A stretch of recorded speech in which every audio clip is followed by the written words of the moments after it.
Good afternoon, Facebook.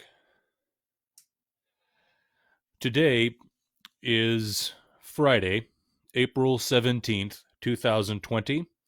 It is 12:21 p.m. Pacific Daylight Time.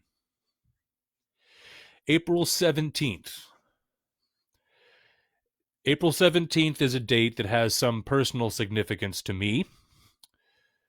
An old drummer of mine named Jeremy Bogan, today is his birthday. I lost contact with Jeremy years ago. He was one of the most talented and well educated musicians with whom I ever had the privilege of writing and performing music. Although Jeremy and I had our own personal differences and have long since drifted away from each other in life, I will always remember and appreciate his contribution to my musical experience. Happy birthday, Jeremy. It is also the birthday of Maynard James Keenan, the lead vocalist for Tool, the lead vocalist for A Perfect Circle, and the lead vocalist for Pussifer. I believe he turns 56 years old today. But most importantly of all, today would have been the 98th birthday, I believe, of my late paternal grandmother. Uh, Grandmother passed away in June of 2008, nearly 12 years ago, and I miss her greatly. Today being her birthday, I have been thinking about her more, and she was the one of my four grandparents with whom I really developed any kind of relationship or ongoing dialogue, and I miss her terribly. Happy birthday, grandmother. Now, as anticipated, today is a big day with respect to how the country is facing coronavirus. Well, yesterday was the big day. Today I'm going to be talking about what happened and what was announced. First, just by rote, let's get through the figures. Worldwide, there are now a total of 2,231,438 cases and 150,837 deaths. The United States is reporting a total of 686,431 positive or confirmed cases, with a current death toll standing at 35,578. Spain is in second place, 188,068 cases, 19,478 deaths. Italy, with their very high mortality rate, Italy and the United Kingdom, those figures that I reported about the United Kingdom having a very high death rate, still remains unremarked in the media. And I have some thoughts about this source from which I glean all these reports and all these numbers, which I will get to in just a moment. But first, I just want to share what they are reporting. The state of New York remains the hardest hit, with a total of 226,198 positive or confirmed cases.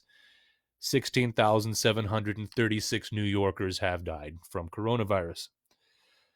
Washington State is no longer in 13th place.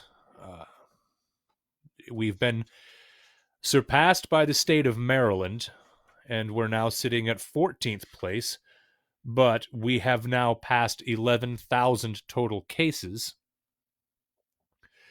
and our state is reporting 583 fatalities.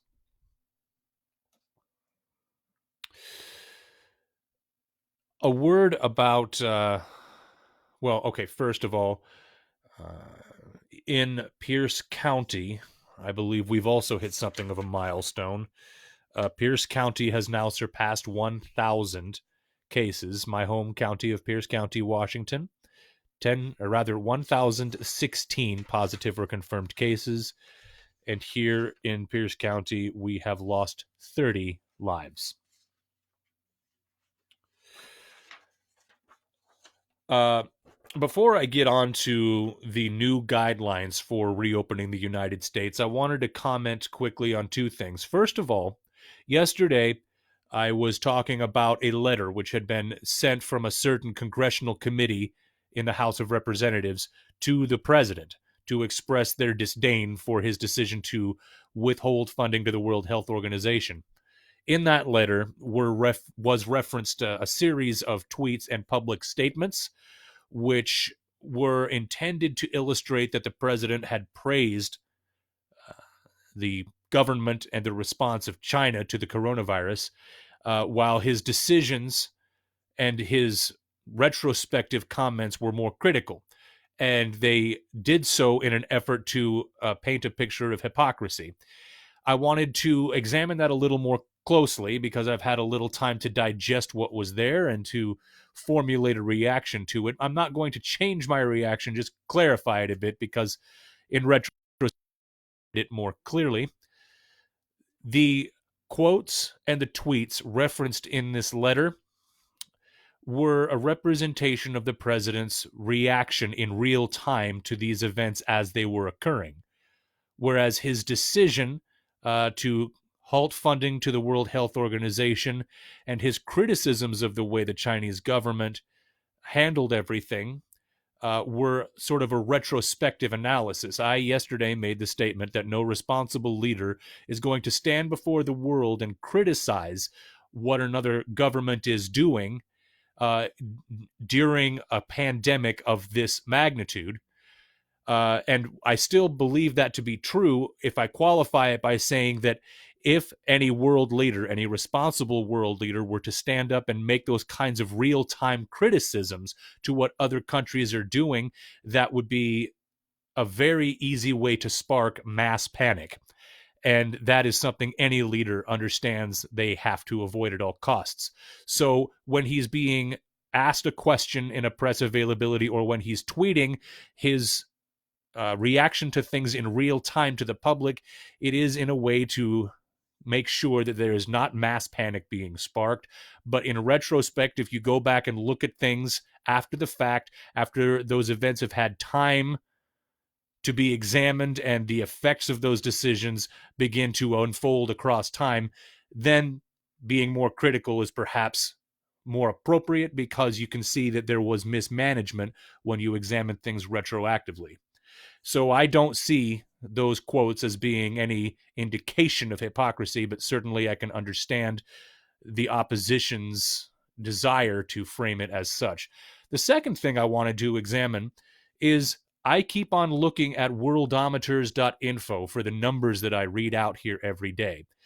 One of the things that I mentioned is that the fatality rate being reflected in these figures with the United Kingdom and with Italy being so high as compared to other places. And why hasn't this been picked up by the news? Why hasn't this been examined in the amount of detail that we saw with regards to Italy? I'm having a bit of a difficult time taking worldometers.info seriously. And something I noticed while I was looking over all these things. So today, it's the United States figures are being reported as 686,431 positive or confirmed cases. On the same graph, it said that the number of new cases reported was 8,861. Now, I'm assuming that means the number of new cases from yesterday. But yesterday, when I reported figures, the numbers were sitting at 666,949. That is a difference of 19,482 cases, and yet according to the very same graph, only 8,861 new cases were reported between yesterday and today. I thought this might have been a glitch, so I kind of pulled my old graphs that I printed out from the previous day. On the 16th, 666,949, and they were reporting a total of 18,801 new cases. since the previous day. However, the figures from the previous day were 622,923. So the actual difference in the same report that gave the figure of 18,801 new cases was actually 44,026. The same if you go back even another day, 666,949 to 622,000, and then going back another day, 622,000, and then on the 14th, the figures were 603,496, a difference of 19,427. But according to the same graph from that day, there had only been 9,037 new cases. So the numbers are increasing at a rate which is not even consistent within the same report in which they're being reported. And worldometers.com always cites the various places from which they're grabbing these numbers. And in fact, if I go back and I look at the same graph and then press the refresh button on the web browser, the numbers shoot up by thousands within 30 seconds. So I'm having a difficult time with the consistency, or I should say lack of consistency, on this particular report. But it is the same source from which a lot of major news outlets are getting the numbers that they are reporting. I have no explanation for it, but I thought it bared pointing out. One more time, the total number of cases in the United States that's being reported is increasing rapidly every day, far more so than the number of new cases being reported by the very same website. It makes me a little bit skeptical of these numbers. Just based on within the exact same report, there's glaring, huge inconsistency right there in that report. So I'm going to be keeping an eye on that as well. Now, the big news, of course, is that yesterday the president and his coronavirus task force unveiled their new guidelines for reopening the country, reopening the economy, and trying to corral life back to some sense of normalcy. I really welcome that. The upshot of it is that it is not going to be a federal directive which reopens everything. It is being delegated to each individual state governor to do what they need to do on their own timeline, but following universal guidelines. It's a phased approach. The first thing that has to happen is that each state in question has to make it through a certain gateway, as they're calling it. And then once the requirements for that gateway are satisfied, there is then a phased approach. The gateway requires 14 days of consistently dropping numbers. And it requires some way to establish that you have adequate testing facilities at your disposal. Once you have satisfied those, then you can move on to phase 1 and then subsequently to phase 2 and phase 3. Importantly, there is not a specified timeline for each phase. So it's not like you make it through this gateway and then phase 1 lasts for 3 weeks, and then once you've hit 3 weeks in phase 1, then you automatically move to phase 2 and phase 3. It is, again, up to the discretion of the individual state and local governments to make those decisions, as it should be, really. Now, let's look at these guidelines in some more detail, because I think it is pretty important.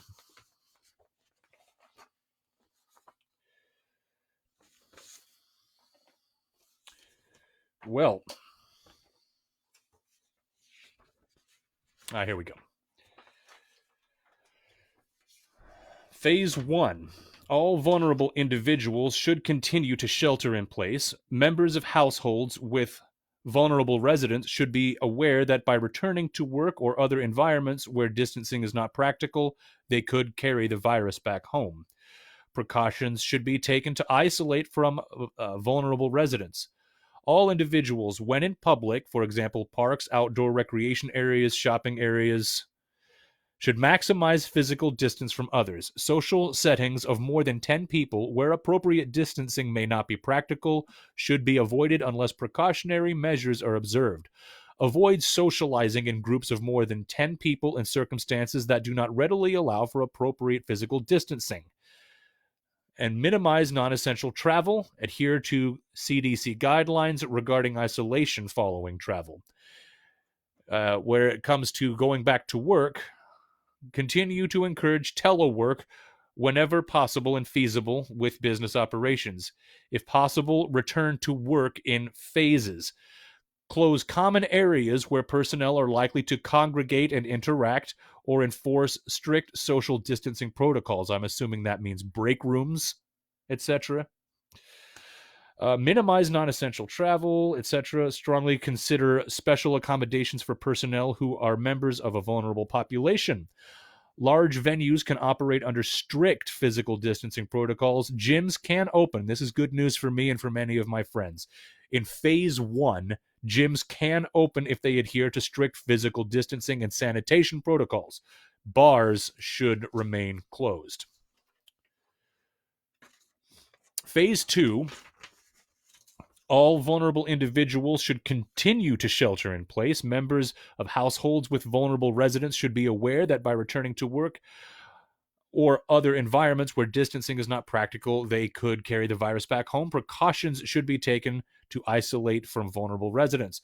All individuals, when in public, should maximize physical distance from others. Social settings of more than 50 people where appropriate distancing may not be practical should be avoided unless precautionary measures are observed. So again, phase 1, they're discouraging social gatherings of more than 10. Phase 2, that's relaxed to more than 50. Avoid non-essential travel. And then workplace guidelines in phase 2, continue to encourage telework, close common areas, non-essential travel, special accommodations, etc. Phase 3, let's see, specific types of, not phase 3, still in phase 2, specific types of employers. Large venues can operate under moderate physical distancing protocols. Elective surgeries can resume. Gyms can remain open if they adhere to strict physical distancing and sanitation protocols. Bars may operate with diminished standing room occupancy where applicable and appropriate. And then finally, on to phase 3, which some members of the coronavirus task force, such as Dr. Deborah Birx, are quoting as being the new normal, although the president was quick to disagree with that characterization. Normal is getting back to where we were before all this began. But phase 3 is, again, being regarded by some people as being the new normal. Vulnerable individuals can resume public interactions in phase 3, but should practice physical distancing, minimizing exposure to social settings where distancing may not be practical unless precautionary measures are observed. Employers may resume unrestricted staffing of work sites. Large venues can operate under limited physical distancing protocols. Bars may operate with increased standing room occupancy where applicable. So phase 3 is pretty close to back where we were, but not all the way. And the goal is to get past phase 3 to a sort of unstated phase 4, in which you can go to a baseball game and have every seat filled. You can go to a concert and be standing literally in physical contact with thousands of other people to watch a musical performance. That's life getting back to normal. And again, through all these phases, there is no timeline, with the exception that in order to get into phase 1, you have to demonstrate, among other criteria, that you have 14 days of consistent decrease in your number of new cases. So how does this play out for Washington State? Well, the governor has been in contact with the citizens of the state of Washington via interviews, via social media, and via public statements. He has made a number of comments and remarks about where our state lands in all of this. Now, the governor did appear on NPR for the NPR radio program All Things Considered, and he was asked rather point blank where he sees our state.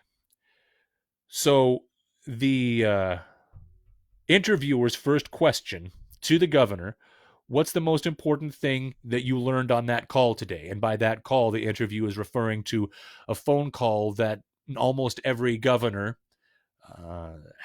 participated in with the president. And here was his response. Well, that he will abide by the U.S. Constitution and have the governors of the states make the decisions as appropriate for their own states. He recognized the capability of governors to do so, and I think the most salient thing is that these decisions would remain in the purview of the state's governors. And that's the way the Constitution called for that decision to be made.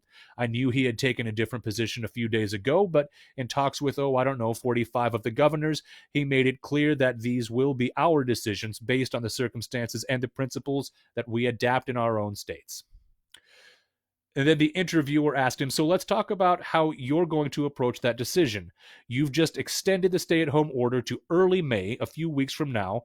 In another part of the program, I speak with a Seattle emergency room doctor, Sashita Shah, and when I asked her whether she thinks your state is ready to reopen, this is what she said. And again, this is a statement made by a Seattle emergency room doctor.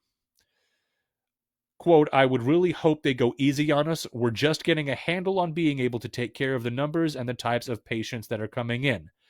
And so the interviewer, instead of putting the question directly to Jay Inslee about how he views things, instead refers directly to one quote from one doctor, one ER doctor in Seattle, and then the interviewer asks the governor to respond to that quote. And Inslee's response is as follows.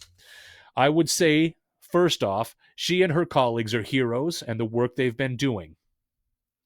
And we're going to be having them in our minds and hearts before we make any decisions about this. Look, there are clearly two conditions that have to exist before we can substantially reopen our economy. Number one, we have to drive down the number of infections so they're as close to zero as possible, so that we're very confident that there will not be a resurgence that could overwhelm our hospitals. And we are not in that position. It's important to note the governor is already saying he doesn't see us as being in a position to move forward with this phased reopening. He's essentially saying we're not ready to begin this yet. He goes on to say, we aren't even sure we're at the peak yet. We have not really experienced a downward curve in the numbers yet, so we are quite a distance away from that condition being met. Quite a distance. I did read some headline in the last couple of days. The governor says it's not yet knowable whether it will be possible to end his stay home, stay safe proclamation at the designated date of May the 4th.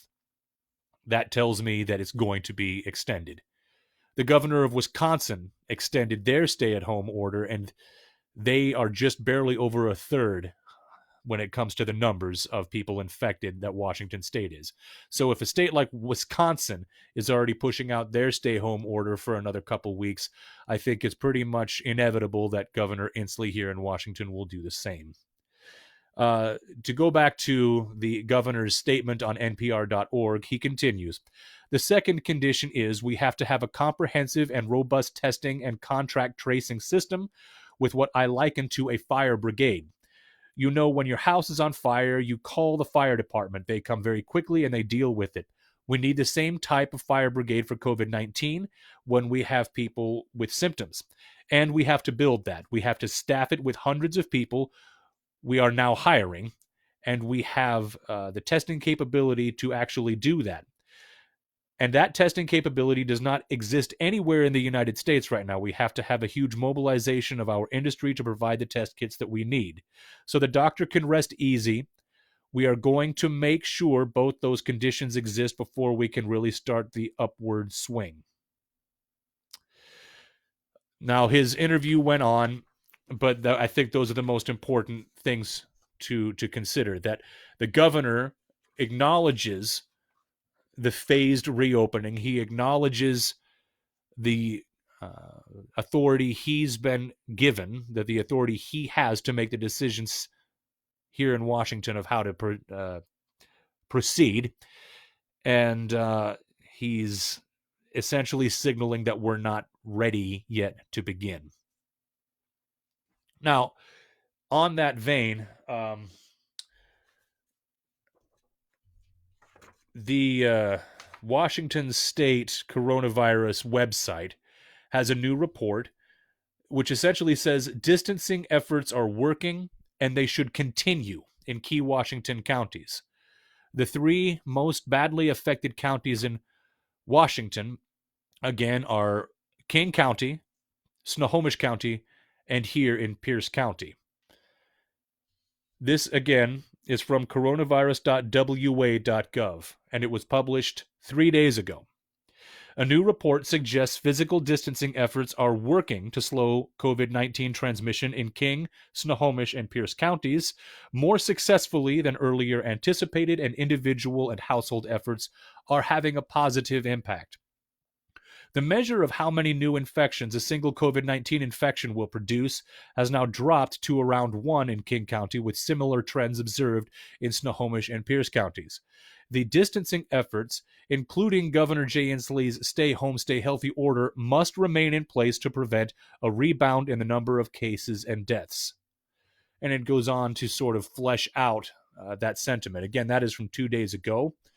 April 14th, where the current stay home, stay healthy proclamation is set to expire on the 4th. As yet, Governor Inslee has not announced any intention to extend it, but as I've already said, I think that it is all but inevitable. So,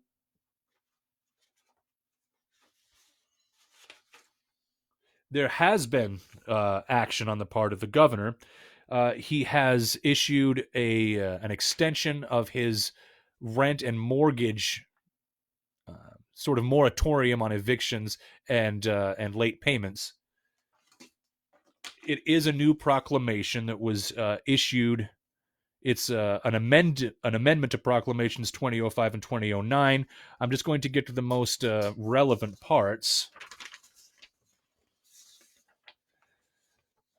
Now, therefore, I, Jay Inslee, Governor of the State of Washington, as a result of the above-noted situation under chapters, etc., etc., etc., do hereby proclaim that a state of emergency continues to exist in all counties of Washington State, that Proclamation 20-05 and all amendments remain in effect. I again direct that the plans and procedures of the Washington State Comprehensive Emergency Management Plan be implemented throughout the state government.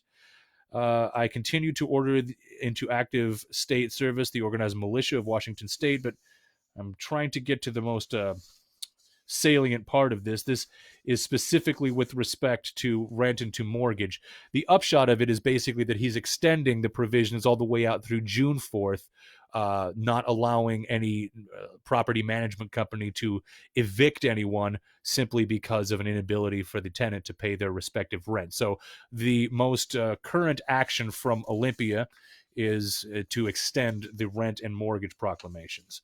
So that's worthy of more study when I have time, but really a lot of this is just redundancies which are necessary in issuing written proclamations. It's suffice it to say that we're pushing out on the timeline of doing a moratorium on foreclosures and on evictions. So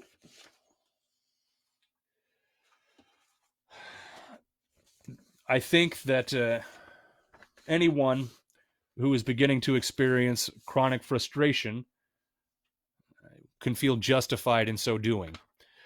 I've been hinting lately at a growing suspicion that I have that there are factions within our country who are, for political reasons, pouncing on this pandemic and on the way the federal government is responding to it.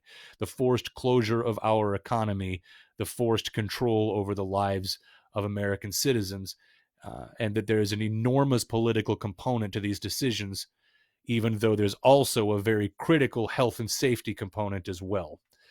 I'm having a difficult time coming up with my own way to articulate what I'm seeing. And so at this point, I'm going to defer to people who are way better at this kind of work than I am. I'm only sort of doing this as a hobby to pass the time.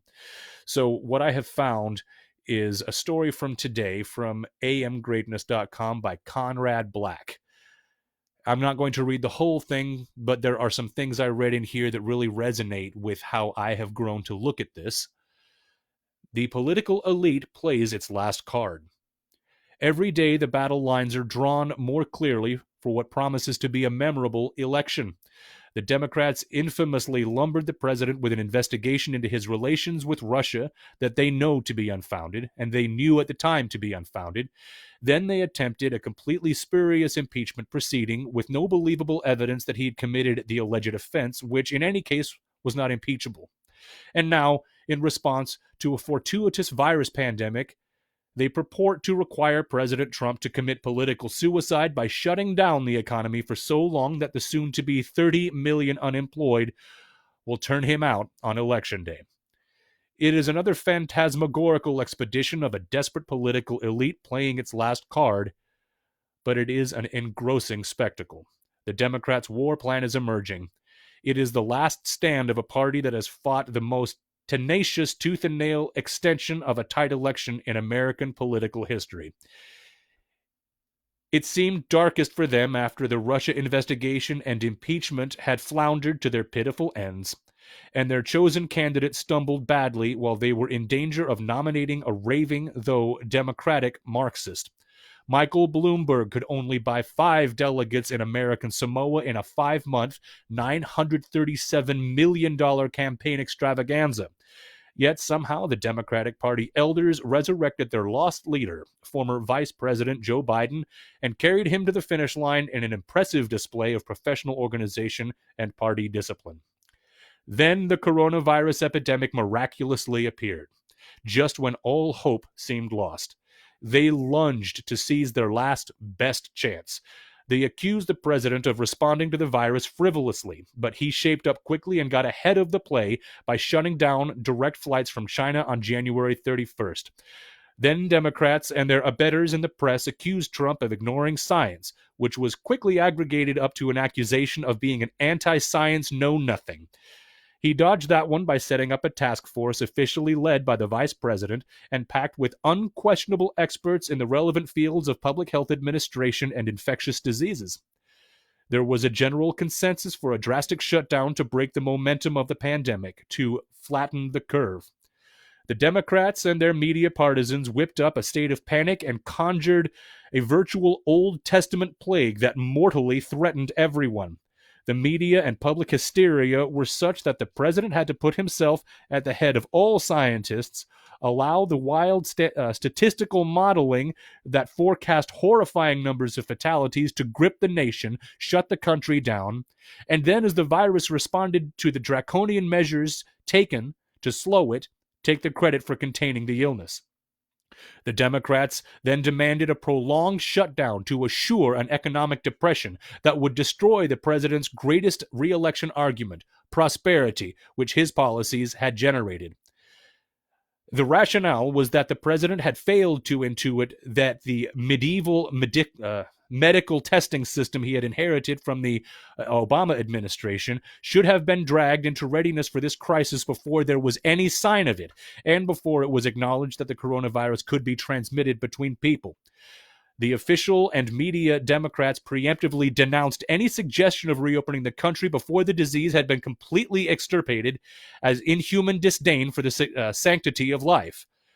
Trump's daily press briefings were turned by his media enemies into undignified efforts to taunt, trap, and debate with the president. He was effectively accused of monetizing life and putting filthy lucre ahead of people.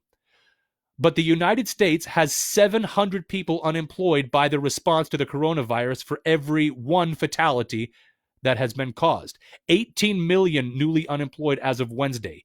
The average age of the deceased is almost 80, and the unemployed are people in their prime, many with young families.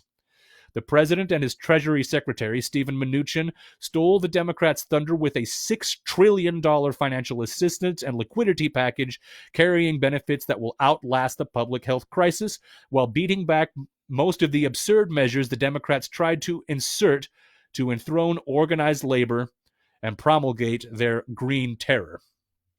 Now I'm going to skip ahead a little bit to the end of this.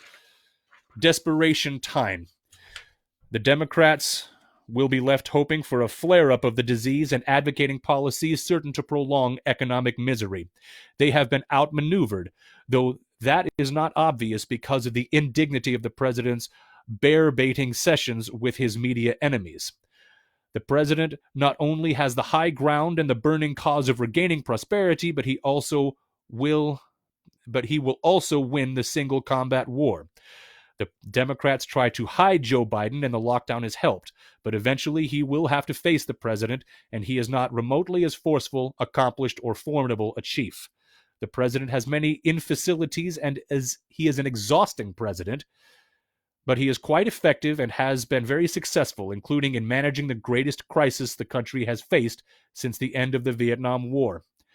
Beyond that, whether this could be articulated by them or not, about half the country thinks the Democrats are now led and applauded by a media echo chamber of atheist elitists who want gays to dictate popular culture, regard abortion and childbirth as equivalent events, want to replace fossil fuel with wind and sun, eliminate defense spending and have a real dialogue with the world instead, mock and oppress all the churches except Islam, and elevate barrio posers as guardians of a new intellectualism. It won't fly. Well, this, again, is part of a piece written by Conrad Black at amgreatness.com. I'm sort of in my own ideological pontificating. I stay away from issues such as churches, such as abortion, and such as popular culture. These are just observations made by one person at one particular website with an obvious political slant. But some of what is in this piece does resonate with me and with my own observations of what's happening. I do feel like there are factions within our country who like what's going on, who like the amount of power that the government now has over every single one of us, and who want to extend that for as long as possible, and who want to use this disease as a way to score political points in an election year. Now, this piece that I have referenced is one example of how the right is politicizing everything, but this piece seems to be very reactionary, and I have been illustrating and delineating my observation of how the left wants to politicize it as well. I think that this kind of spin is all but inevitable. I think it's relatively disgraceful from both sides. But it is important because the politicizing of this from both sides is going to have an effect. It's going to have an effect on policy and on culture and on our society going forward. It's going to lead to the enactment of new rules and new policies and an already stated new normal.